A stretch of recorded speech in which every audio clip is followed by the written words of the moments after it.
Hello everybody, welcome to Awesome Rusty Bucket. Subscribe to the channel if you haven't already and drop a like on this video. I'm trying to hit 100k subscribers, so your subscription would be much appreciated. Also drop a like, it only takes 1 second and makes a massive difference.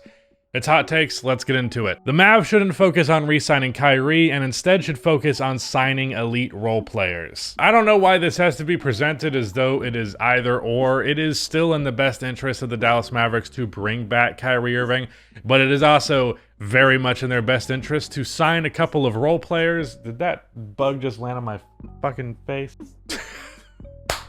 Good start to the video. No, they need role players. They need defensive guys. Jakob Poeltl is someone I think they should really hone in on this offseason. But in general, it doesn't have to be either or. That's what the Mavericks should be striving to do. And frankly, I think it's realistic that that's what's going to happen. Shaedon Sharpe is a future all-star. I tend to agree. For some reason, there was like a really high volume of people talking about Shaedon. I don't know if he had a good game recently and I missed it, but for all intents and purposes, yeah, Sharpe is 19, maybe just turned 20, but I know he was 19 when he got drafted. Can absolutely jump out of the gym, has decent size as a guard, and has a butter smooth jump shot that he can both catch and shoot, and he's capable off of the dribble with the 3-ball and the mid-range shots as well.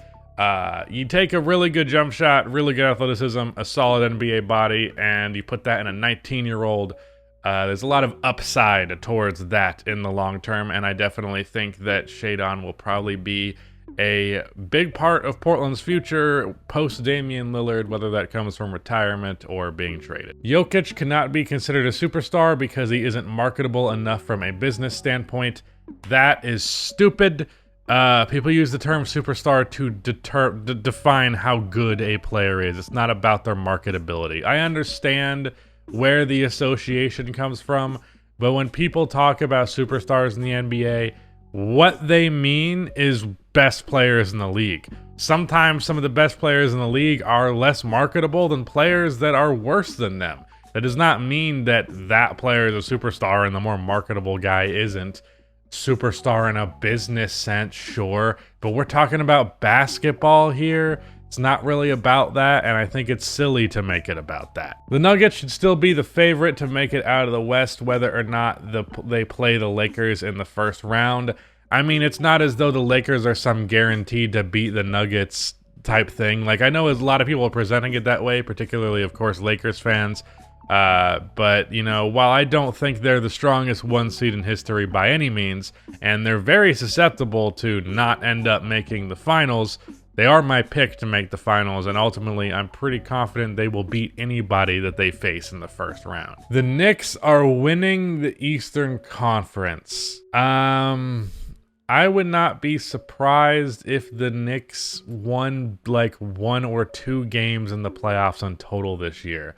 The Cleveland Cavaliers are not a favorable first-round matchup. They match up extremely well against the New York Knicks. Meanwhile, the Knicks do not match up well against the Cavs.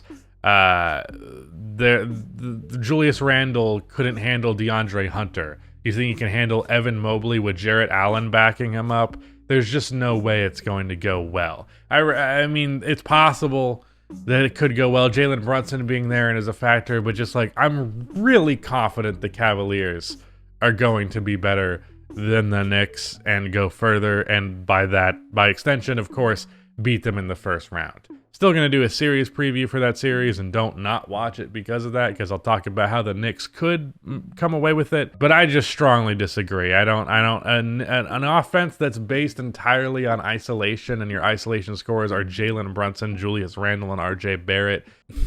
I don't trust it, man. If you're going to have an ISO-heavy offense, I already have a problem with that. If you're going to do it with not the elite of the elite scorers in the league, then I'm really going to have a problem with it. The Cavaliers are the best equipped team to stop Giannis. Well, we just freshly talked about the Cavs. Actually, in the video that's going up today on my main channel, I'm talking about the Cavs pretty extensively. If you've noticed, there was some passion there in the previous take. But yeah, I think they are really well designed to stop Giannis. You put Evan Mobley as his assignment, and then you just have Jarrett Allen hovering around the paint, ready to bring help whenever Giannis decides to drive. Maybe they could swarm him and bother him in the post. Obviously, Brook Lopez's three-point shooting being improved does lend that to be concerning. Like, if Jarrett Allen can't bring help defense because of how good his shooting is, then that will be a problem. But ultimately, I think they'll almost always choose that over not bringing help when necessary. Either way, I do think that the Cavaliers are well equipped to defend Giannis. I also think if they give minutes to Isaac Okoro or Lamar Stevens, they'll be able to come over and swipe at the ball and things like that and be a pest at times and overwhelm him. One of the best ways to mesh Giannis up is make him make super split-second decisions, and by swarming the ball, double teaming him as soon as he catches it, things like that, it can throw him off a little bit, and I think the Cavs are most well-equipped for that type of thing. Players should play stoned. Well, there is a hot take for you. In my personal experience, it's really hit or miss. I'm not going to get into explicit details, but I've had my worst game ever under those conditions and one of my best games ever. It's very odd. I'm pretty sure J.R. Smith did it. I think he even talked about it, but it's definitely happened. It's even been noticeable a few times when it's happened. And we get to the media take of the video. That last take was kind of funny, but I threw it in there because it was kind of funny. More movies or shows should end after season/movie 1. I agree with this. I also agree we should stop remaking every animated movie ever. Freaking Moana, it's not even been out for 10 years. Are you kidding me? Don't get me started on how much that annoys me. Remaking animated movies, I think, is just disrespectful to the medium of animation.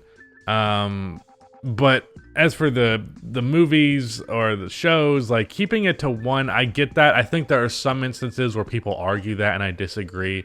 Like, people have argued that about Stranger Things. Season 3 of Stranger Things is pretty good. Season 4 of Stranger Things is awesome, and I think well worth it to have continued to make the show. Just as an example. But a lot of the times it's like, who asked for Ice Age 5? Or big markets like Disney see a fucking IP that works and they decide to beat it into the ground. And like, that's what the whole remake thing is. They're going with IPs that they trust. And if they ever dare allow studio heads to create something original like they did in 2016 with Moana, they'll just cash in on it cynically again a couple of years later.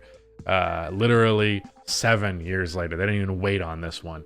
It's really, really sad and really, really annoying in that case. But sometimes if you have really good characters, if you have a good universe, you have the original movie is the type that lends itself to be added on to, then it's well worth it. Because a lot of great movies, a lot of all-time great movies are sequels. One of the best animated movies of all time, Shrek 2, is a sequel. And I think the best sci-fi film ever made, The Empire Strikes Back, sequel. So sometimes things should be left alone, sometimes they should be expanded upon. I think it really depends. The original piece of content kind of determines if it lends itself to more content. And it's just really a case-by-case basis. But I do think, in general, more often than not, people dig for the content and just will milk it dry until it's dead. Keep beating the dead horse until it stops spitting out money. And yeah, they just run IPs into the floor, and that's annoying. But sometimes things do need to be expanded upon, and you gotta give them credit for that. But anywho, shout out to Rudy for editing this video, and goodbye.